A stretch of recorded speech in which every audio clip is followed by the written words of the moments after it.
Good morning, dear friends. Very happy to be here with all of you, spending this morning, Sunday morning, Satsang with all of you together.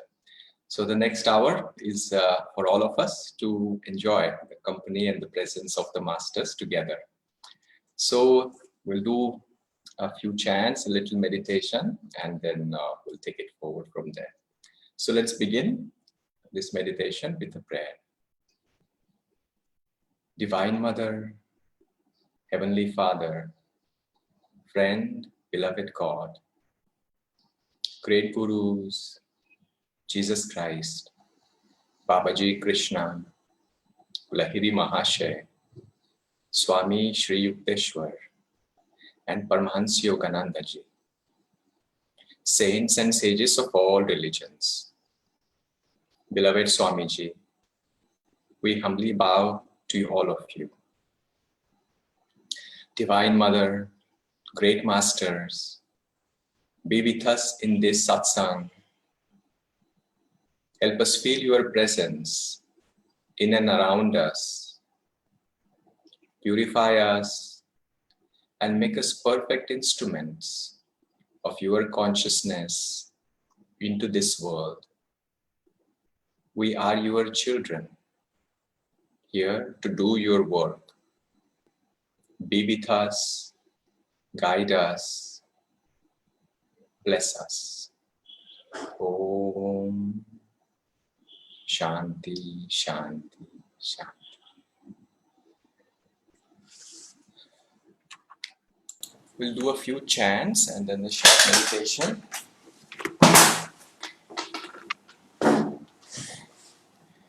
And as I invite you, wherever you are, even if I cannot hear you, please chant along. There is some power of us doing the same thing in the same moment together. Doesn't matter whether we actually hear each other or not. One funny thing, as Swami Shivani says, is chanting is a participatory activity. Starting with the invocation to the Gurus. Guru Brahma, Guru Vishnu, Guru Devo Maheshwara, Guru Sakshat Parabrahma, Tasmai Shri Gurave Namaha. Brahmanandam Brahma Sudharam Yevanam Jnanamurtim Vandvatitam Gagana Satrisham Tatvamasya Vinaksham Ekam Nityam Vimalamacharam Sarvati Sakshi Bhutam Avaditam Trigunarahitam Satgurum Namami. Tvameva Mata च पिता त्वमेव बन्धु च सखा त्वमेव विद्या द्रविणं त्वमेव सर्वं त्वमेव सर्वं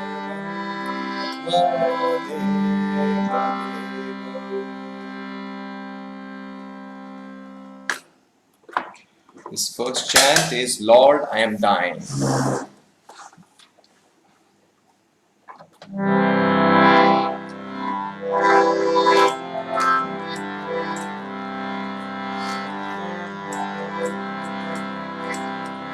Lord, I am thine, I am thine, I am thine. Lord, I am thine, I am thine. Lord, I am thine, I am thine, I am thine. Be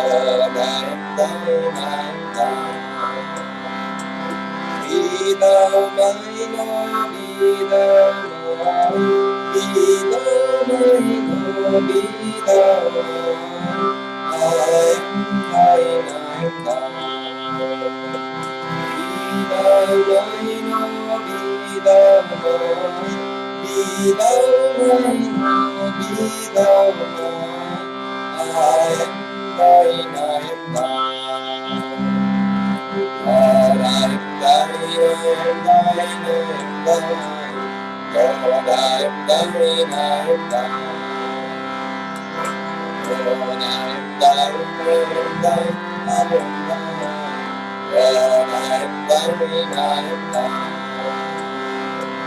Be thou mine, oh, be thou mine, be thou mine, oh, be thou mine. I am thine, I am thine. Be thou mine, oh, be thou mine, be thou mine, oh, be thou mine. I am thine, I am thine. मैं तुम्हारा प्रभु मैं तुम्हारा प्रभु मैं तुम्हारा प्रभु मैं तुम्हारा हो जाओ मेरे हो जाओ मेरे हो जाओ मेरे हो जाओ मेरे प्रभु मैं तुम्हारा हो जाओ मेरे हो जाओ मेरे हो जाओ मेरे हो जाओ मेरे प्रभु मैं तुम्हारा मैं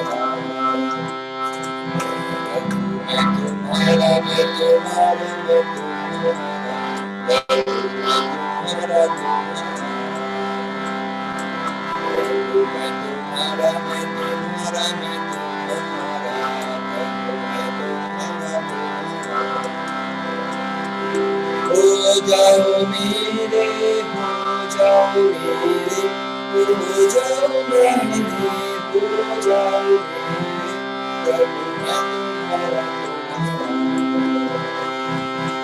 हो जाओ मेरे हो जाओ मेरे हो जाओ मेरे हो जाओ मेरे प्रभु मैं तुम्हारा Lord, I am thine, I am thine, I am thine. Lord, I am thine, I am thine. Lord, I am thine, I am thine, I am thine. Lord, I am thine, I am thine. Lord, I am thine, I am thine, I am thine. Lord, I am thine, I am thine. Lord, I am thine, I am thine, I am thine. Lord, I am thine.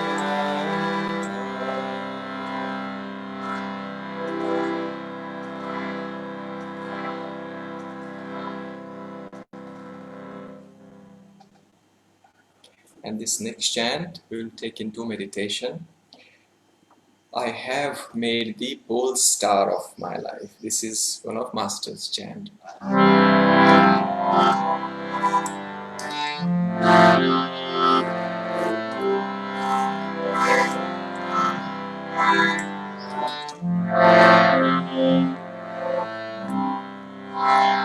I have made thee pole star of my life.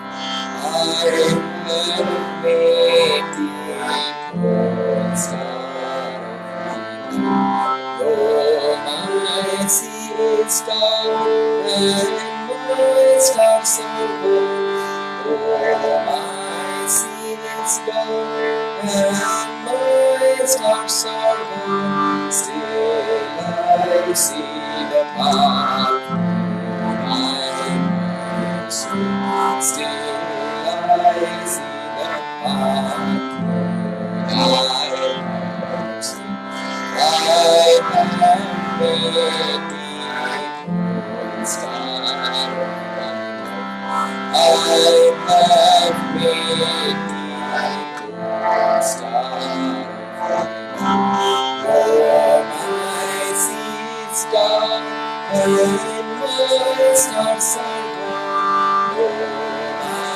seas dark, and stars are gold. Still I see the path thy mercy.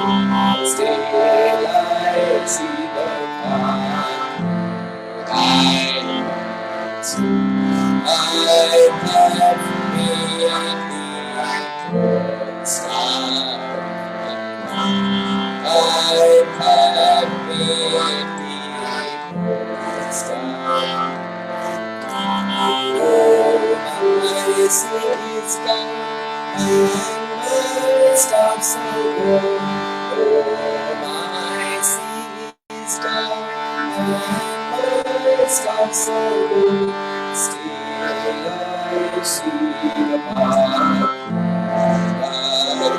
I see. Still I see the path I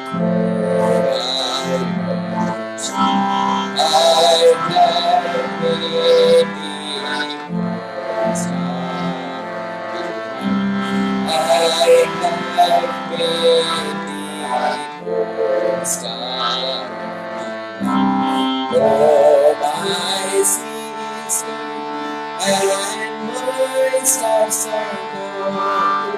Oh, my sea is gone, and my stars are gone. Still I see the path I see. Still I see the path I see. I have made the star. I have made the star. Oh, my sea is dark and my stars are gone. Oh, my sea is dark and my stars are gone. Still I see the path I mercy. Still I see the path I mercy. Still I see the path I see. I have made the star. I have made the star of my life.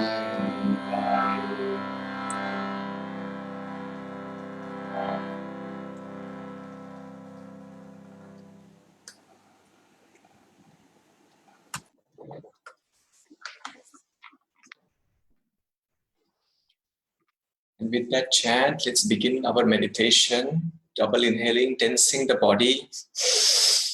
Hold the breath, vibrate the body with tension, and exhale twice more. One last time.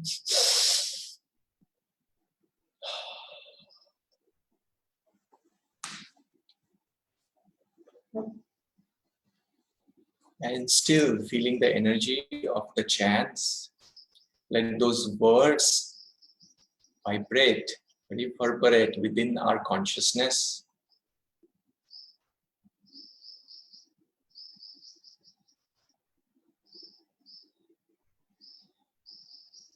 Feeling the presence of our God, Guru, with us at this moment. Trying to connect to that.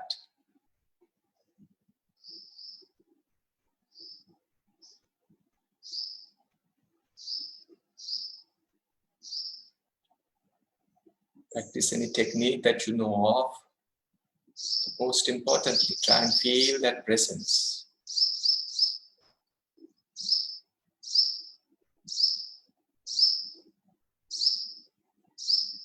For about 10 minutes, we'll meditate.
Still meditating, listen to this word by Swamiji on the topic of God remembrance.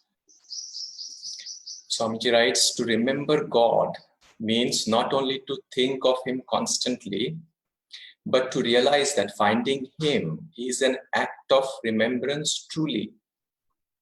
For it is from Him that we have come. When the clouds of delusion evaporate from our minds, what will be left is what was there always, hidden behind the clouds, the blazing sun of divine consciousness. One should not strain nor reach outward mentally to think of God. Know that He has been yours always, nearer than your nearest thoughts and feelings, nearer than the very prayers you offer Him. Think not merely about Him, think to Him. Share with Him your passing feelings, your idealist fancy, talk with him, practice his presence at first perhaps for minutes a day, then for hours, and then all the time. Now let's do this affirmation together. Repeat out first loud after me. I will live in the remembrance of what I am in truth. Bliss infinite, eternal love. I will live in the remembrance of what I am in truth. Bliss infinite, eternal love. I will live in the remembrance of what I am in truth. Bliss infinite, eternal love. I will live in the remembrance of what I am in truth. Bliss infinite, eternal love. I live in the remembrance of what I am in truth. Bliss infinite, eternal love. I will live in the remembrance of what I am in truth. Bliss infinite, eternal love. I live in the remembrance of what I am in truth. Bliss infinite, eternal love. And finally, mentally, with deep concentration, just try and feel the truth. Anything that you resonate with this particular affirmation in your own experience, in your own understanding. I live in the remembrance of what I am in truth. Bliss infinite, eternal love. I live in the remembrance of what I am in truth. Bliss infinite, eternal love. Listen to this prayer mentally. Repeat, Lord, thou art always with me. Help me to feel behind my thoughts thy inspiration, behind my every emotion, thy calm, all transforming love. Om Shanti, Shanti, Shanti.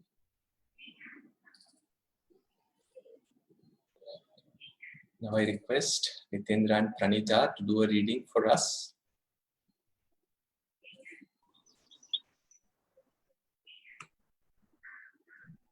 Good morning, everyone.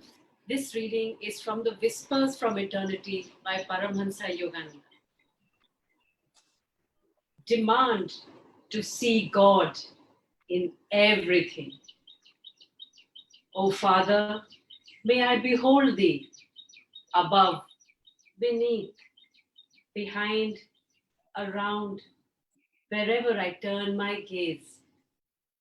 Train the children of my senses never to strain from Thee, who dwellest at the heart of everything. Turn my eyes inward to Thy changeless beauty. Attune my ears to silence, that I may hear Thy subtlest music. Breathe on me the heavenly scent of Thy sacred presence. Orient-wise, I will worship Thee, placing the candles of my five senses on the altar of my love.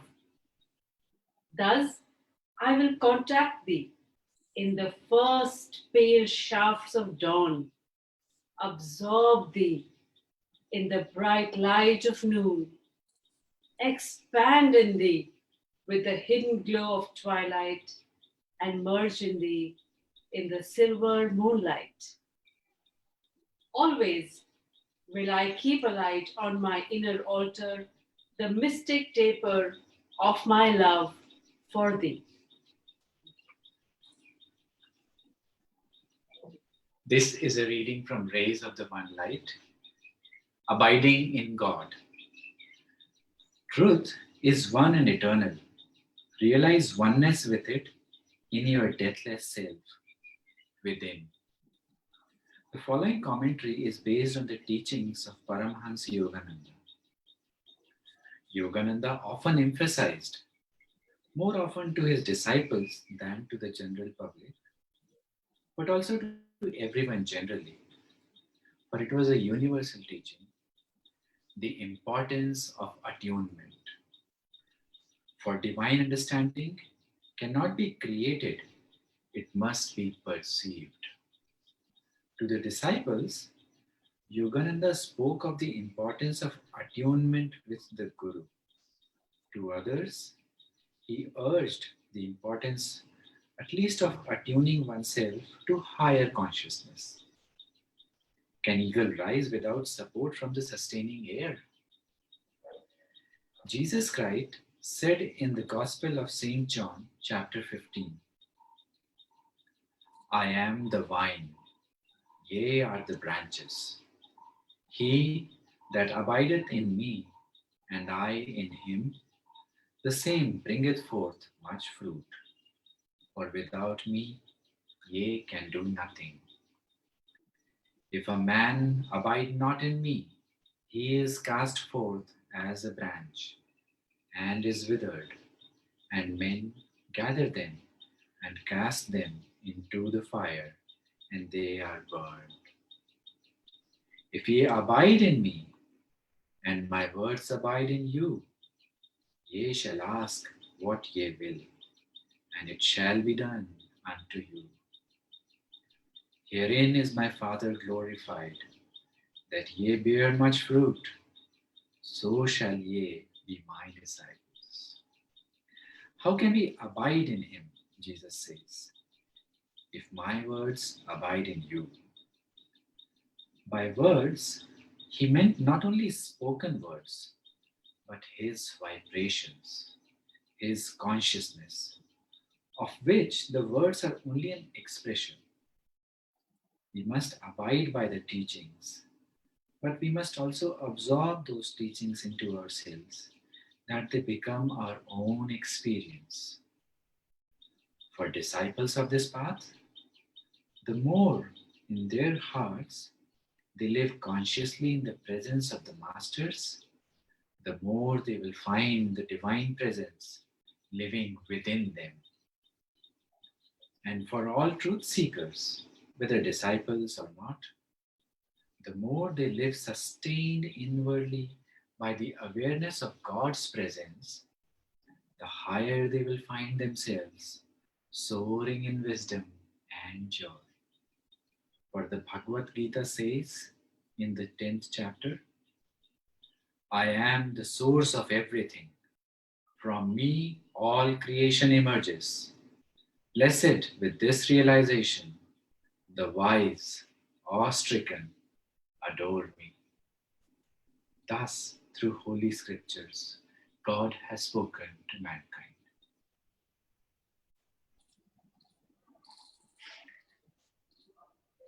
Thank you, Nitendra. Thank you, Pranita, for that wonderful reading. Especially, I think all the readings we can say that same, but this particular reading is very, very, very pertinent for disciples of this path. And in the reading, Swami also says that it's also relevant for everyone, but particularly about those who really want to understand the teachings of Yogananda and something which is more. One thing, recent past, I think in Delhi, there were a lot of earthquakes. I don't know if some of you probably have felt it, or they have been very small, but yeah, big enough so that if you are on the ground somewhere, you will feel it. Funny thing, I'll tell you. A few years ago, I think, I don't know, maybe 2-3 years ago, also there was a series of earthquake. Again, small earthquake, nothing big happened. No damage happened anywhere in the world, but those were very long earthquake, meaning that lasted, I remember, around like a 45 seconds, not just a few seconds. So even it gives some time for people to experience that throughout time. And this was why I said this is funny, because one of the times when it happened was in a school. This was a school which I was part of, and It's part of a village, and as you can see, as you can imagine, in the village they don't necessarily follow the best norms of construction. So this building was actually, if you see from a side, it was sort of going slanting. I'm glad they stopped at 3-story. Otherwise, I don't know how the building would have looked higher up. But wasn't necessarily newly built, but wasn't necessarily very, it doesn't give you much confidence when you look at it from the sideways. So when this happened, I was all the way on the roof, on the top floor, second floor. And that's where the office was. And then the director of the school was also next to me. And the earthquake started. And it lasted, as I mentioned, for quite some time. So it didn't stop. So we both became very still, in the sense we were just experiencing that. It wasn't very large, so there was nothing, no panic happened inside. So we were just sitting. It's very strange. But what is even stranger is what happened next. Normal circumstances, when there is something like that, what is that reaction, or what we have been told is like you go down and you find a space which is next, which is safe, isn't it? So one of the guy who used to work for us at that time, he instead climbed all the way up, came to the office and looked at us in a complete astonishment, and then says that, Didi, bhukam hoche. In Bengali, he said, the earthquake is happening. And we both were just laughed later on, but he was like, what kind of a person? That's just a funny story. We talk about earthquake. No, again, I don't know. Probably none of us have been in a very grave earthquake, touch wood for that. And but what does it actually mean? Earth moves, earth shakes. And what is earth? Really, earth is not supposed to be shaky. You say we walk, everything around us, as we see in the material world, everything is built on the assumption that earth is going to just remain as it is. That's why we call her Mother Earth. She's not allowed to be shaky. In the spiritual context also, if you see, like we know the chakra system. You remember which is the earth chakra? Earth element chakra? That is a root chakra, the first one, Muladhara. Because that's a foundational, and that's why the element given to that is earth. And what are the spiritual qualities which were given to that chakra, which are very relevant to how we associate with earth itself? Those are about steadfastness, that is about loyalty. And what happens? Even in relations, we expect loyalty, isn't it? That is a healthy foundation of a relation. It could be a romantic relation, it could be a husband and wife relation, it could be something even within your family. In a business, again, we expect loyalty from the partners, because that forms the foundation of anything that can be built on top of it. If there is any breakage in the loyalty, let it be in your relation, if there is any breakage in your understanding with your partner in business, then anything that you're trying to build on top of it, it doesn't have that same kind of a robustness. Even if I talk about the same thing, but not necessarily like we talked about loyalty to someone or some other person, but in a pure spiritual sense, what are we loyal to? What is it that you are loyal to? What is it that is basically our earth, if I may say? What is it where we put our security, our stability, our confidence in? These are all the questions that, again, something we can introspect on in our own time. I do invite that, because you see, this is our earth. If we put our emphasis, if we put our security, if we put our loyalty in something which is not going to be stable, that is a very dangerous terrain to be building anything our life on. So we want to ponder, we want to introspect only to the extent to understand that we have a very solid foundation. I'm saying that's one thing that Patanjali gave for the first chakra, the earth element. What he said that also the corresponding Ashtanga Yoga limb associated with that is Yama, don'ts. Do not harm people, be truthful or do not lie, and so on and forth. Do not indulge in sensuality, and there are other two as well. What do they say? Stop doing things which shatter the foundation. And what is that foundation? That foundation is something which we all talk about. Is like there's a oneness. God is everywhere. He's Satchidananda. Any action that we take, we sort of breaks that assumption or breaks that complete truth on which everything is built, break or has a capacity to loosen our foundation. So the first step they talk about is don't loosen up your foundation. Or rather, in other ways, if you adhere to those by not doing those actions or being truthful in a positive way, you basically strengthen that foundation. This word truthfulness we use quite often, isn't it? And what is the truth? What does it mean, truth? What do we understand by truth? We also use the word, there are some big words in spirituality, we use them. We are all spiritual aspirants, and what are we achieving towards? We are achieving towards understanding of that one truth. All those seems like a very vague concept, isn't it? One day we will achieve samadhi. Yogananda ji tried to give words to that poem by writing his poem Samadhi as well. But even when we read it again, now we have some kind of an understanding of it. How much truth that our understanding possesses, it is always unclear, isn't it? And that's something fascinates me. And rather, also I find it important for all of us to remember we are work in progress, all of us, isn't it? What that means is our understanding of even the spiritual concepts, even the spiritual text is also tentative.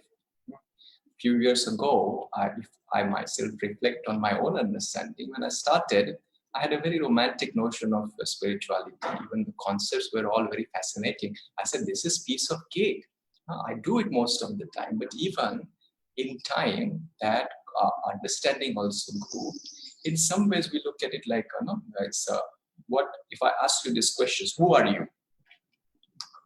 And if I force you to answer this question, which I can't do thanks to this forum, but generally we will say, oh, I am a soul, isn't it? Spiritual, those who have learned spiritual teachings. And is there a truth to that? Absolutely. There is certainly some truth to that. In an absolute sense, that is the ultimate truth. But why I say there is some truth and not absolute? Because it may not be our experience all the time. What does that actually even mean, that we are the soul? So, does it actually mean that we have absolutely no idea or no? It is also not true. Samadhi, this is one thing that Master used to say. There is one story, I think we say it many times in Ananda, but I didn't quite understand that. This is when Master asked one of his disciples, he was behind him, Master, give me Samadhi. Master, please give me Samadhi. And said, Master looks at him and very penetrating eyes said, I can give you Samadhi, but can you take it? And then he sort of just shuddered and says, no, Master, no, Master. I paused and I said, what kind of an answer was he giving? If our Master asked me this question, I said, absolutely, I can take it. Please give it to me. Isn't it? But again, I wonder what was it that was not ready for it. I say, now this is not a scripture saying, I say all of us have achieved Samadhi. Now that's a big statement, so I'll just water it down a little bit. Meaning what I say is whatever that experience of oneness is, we have glimpsed to a certain extent. That's why Yogananda ji made the definition of God simple. He said aspects. Aspects, you will be able to touch the aspects. You may not be able to touch God in its omnipresent spirit in any all form, but some aspects are more tangible. So the moment we touch it, moment we feel engrossed in it, even for that moment, we have achieved that. Good, promising sentence. There was a great saint in Dehradun, and many of Keshwadaya, whenever he used to go for pilgrimages, they used to visit him also. So one of the satsang, they were all sitting around, and then he looked at all of them, and then he says, you are all Jivan Muktas. Then people are saying, oh my goodness, which direction, which section of the room he's talking about? Because either I am part of it, but they were more sure that the others are. So they were happy that we're part of the saints. Yeah. And then they realized, he's just looking at every one of them. And then he took a pause, let the commotion settle down, and he said, just that we don't know it yet. And that is a very important statement to listen to. What Nitendra read also refers to that. The affirmation about God remembrance also talks about that. You see, what we are looking for is already here. And we know it, isn't it? What we are looking for is already here. It is not going to be more after we, let's say, double our Kriya practices or triple our Kriya practices or getting higher initiation. It is already there, just as it is. Another funny, not funny, but another very important story to remember, which was from the life of Saint Anthony of Desert. Very austere saint he was, and he went and stayed in the desert, in a cave, most of his life in solitude and trying to contemplate God and spend time. Many times he was attacked by demons, symbolic demons, meaning it also manifested outside, but also they were all coming out. And he was praying, Lord Jesus, help me. This I can't do it on my own. And those demons just kept on coming with more power, more profundity. And he felt so helpless at times. And this was one of the times, like number of decades have passed. And this is like where almost it felt like the roof of the cave is coming down. And he was just praying, I have given my life to you, Lord. You have to come and save me from demon. I can't do this on my own. Jesus Christ gives him a vision at that moment. He appears in the form. And then all of a sudden, all that demons just disappear. And then he said, Lord, decades I've been praying for you. Why didn't you come before? And to which Yoganandaji very beautifully, very sweetly says, he says, Anthony, I was just the same with you. And this is a very important realization. You see, when Yoganandaji calls God aspects of God, meaning it is not 100% of it. They come in the book Raja Yoga. Swamiji also concludes by saying these are the 8 ways. Predominantly God can come, but God is God. There are a million other ways he can disclose to a devotee. And even when the devotee is not able to perceive, because we try to confine him, saying, this is the way, I am not feeling the joy. Have God lost me? Absolutely not. When can he leave? Just close your nose and mouth, a breath. 1 second we cannot live without that. He's always there. And this is precisely what happens in self-realization. Swamiji writes in his book, Patanjali, that it is not an achievement. You see again, what we are looking for is already always here. So he calls it an attainment. So then what changes? We understand the profundity of that sentence. You see, we say, I am a soul. One lady went to another village. I'm paraphrasing this story, but get the gist of it, okay? And then she was a very genuine truth seeker. And then she went and they told her, joy is within you. And she was very happy. She said, this is awesome. Joy is within me. And then she spent quite some time there. And in time, I believe she learned meditation and practice. And as I said, she was very sincere. So in some time, she actually understood what that means. And then she was about to leave. And then again, the same person with whom she spoke first came and says, I knew this was good, but I didn't know this was so good. And this is precisely what our journey is, peeling the onion, the same truth. We are a soul, but we understand the gravity, the importance of this realization more and more. You see, our lives, again, I know many of you, I see the participant lists here. We didn't have a very terrible life before the spiritual life began for us. Neither that we have a very difficult life. That's what. But what has spiritual teachings open to us? It is a dimension which is open to us. You see, we are accustomed, our mind is accustomed to look at world in a particular way. And that seems very fine, very fine. A friend of mine, I remember when I was in college, this is like engineering college, a friend, very methodical. And he said he had precisely planned his life. He says, 27, I will get married. 30th, I will have my first child. And so on and so forth. He had planned his life to the extent that, and we were so amazed. I said, this is awesome. I don't even know which college I'm going to go after this graduation. That is how our minds work, and this is the world we probably are trained to live. These are my goals, this is my aspiration, this is what I'm going to achieve in my life. One dimension. What does the spiritual teaching, what does this life? Yes, life is right here, right now. I read a quote somewhere recently. This says, in the world, it always talks about, why are you sitting? Go do something. Isn't it? I'm again paraphrasing that quote. It is probably written in a better way. Don't just sit, do something. Now, this dimension sort of reverses that equation. What does it say? Don't just do anything. Can you just sit? And this is an invitation. And again, take it in the right way. It's not about stop doing something, but it is also inviting you. Can you look at life? Can you look at what is from another dimension?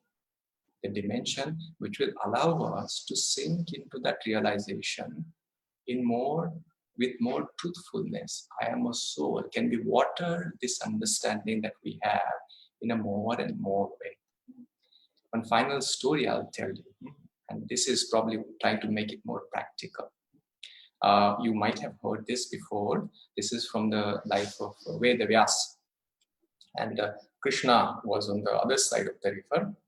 Vedavyas was on this side of the river. Yamuna was in between, and Yamuna was in full flood.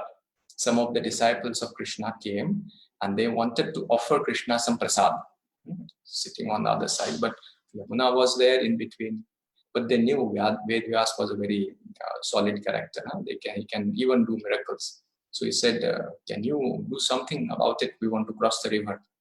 He said, I can even request Yamunaji to divide, and then you can pass easily. But, so they were very happy. Said, what is the but? Tell us. So, no, but I am also hungry. I need some food too, so that my prayer becomes more powerful. They said, what kind of a person is this? Because even his guru was Krishna, you see. But they didn't, after all, Vedavyas, they offered him a prasad. He had a sumptuous amount, and they were just not happy with that. After sumptuous amount, he was quite content, and then he went and then said to Jamuna, Jamuna, if I have not eaten, divide up and part. And lo and behold, Jamuna parted. They walked in astonishment. They said, like, I saw him, he ate most of the portion, and still Jamuna is listening to him.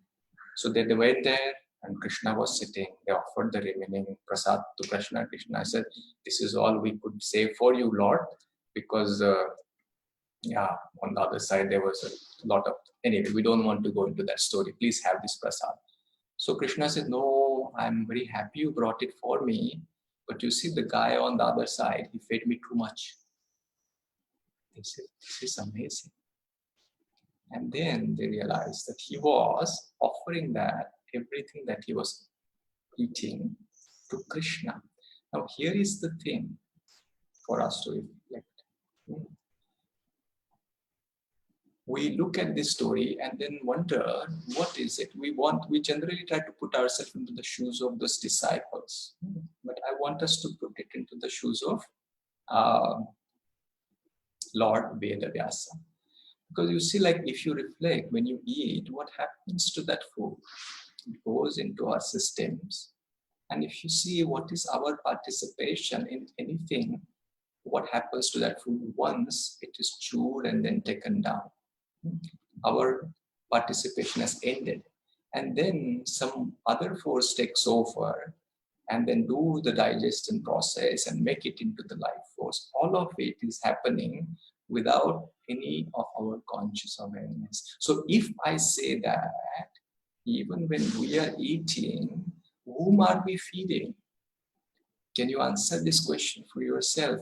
We say, I am eating, but when I put that thing in the mouth, who is it actually who is taking care of that food? Where is Master? Where is Krishna at this very moment? As we all understand, Guru is inside us.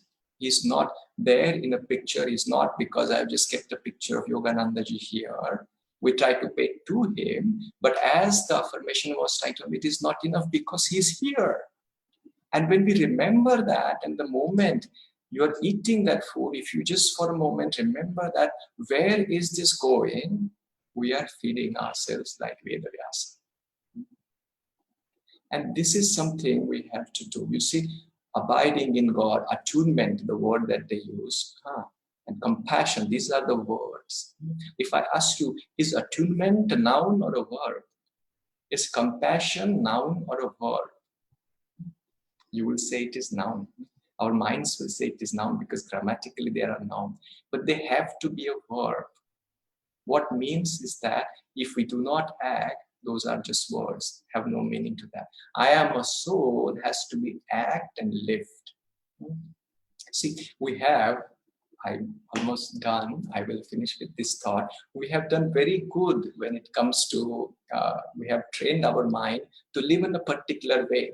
If we sit, it doesn't take much time for us to just basically sit for 1 hour. Our minds will take us to the past and future, and we will have like entertaining time. You see, we spend some time enjoying what happened in the past. Sometimes we feel guilty. Sometimes we plan for the future. We're good with that. But with this new dimension which has been offered to us, can we just sit where we can leave the mind away, we can leave the body aside and remain with something which is going to be permanently with us, which is the presence of the Guru. So maybe when we eat, think about that.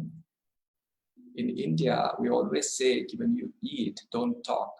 Now that may be way too far-fetched to expect in this time that we live in, but the first 5 minutes, can we do that? Where just the way Vedavyasa was trying to do, we want to just see, because that is what the reality is. You see, the moment you do it, you don't have to think about it. This is what is happening. When you are sitting and you stop rather than going back and forth and just sit here, you understand that we are, and then the realization is what? I am sitting with Master, because you don't have to act it out, you don't have to plan or think it. This is the reality. And when we sit even for 5 minutes, in time, we will understand that is our watering of the seed which is given to us. You see, it may not be the most enjoyable 5 minutes at this time, but if we keep practicing, just the way meditation wasn't the enjoyable the first day we do it, but with that same curiosity, the same alertness, that is he here, then what is it that I have to worry for? And this is the invitation, dear friends. We have been very lucky, very gifted, very blessed that God has given us this opportunity to explore this dimension, because we came in this body, God knows from where. And we will leave, leaving this body and mind aside. So now is the time when we can actually make acquaintance, friendship, and deepen that friendship with that which is not going to perish in time. As Master says, make acquaintance to God, make acquaintance to the presence in the summer or spring of your life. And inevitably the winters and all the seasons, as everything in the nature keeps fluctuating, will come. And in that also we will find the same presence taking us flow through. Thank you. Wonderful it was to spend this morning with all of you. Let's just end with sharing the blessings of this morning with everyone as we chant Om together. Just take everything that you're feeling at this moment in your heart and let's chant Om 3 times. Om. Om.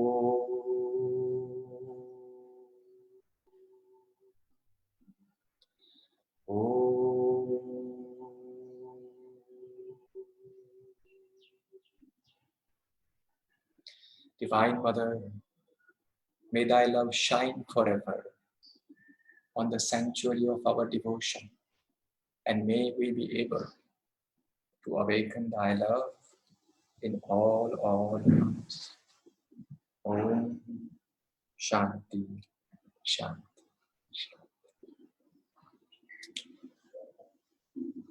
Thank you again.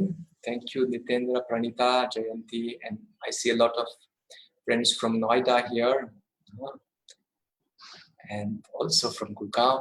Very happy to be spending this morning with all of you, and have a great rest of your Sunday. And hopefully we will see each other one way or the other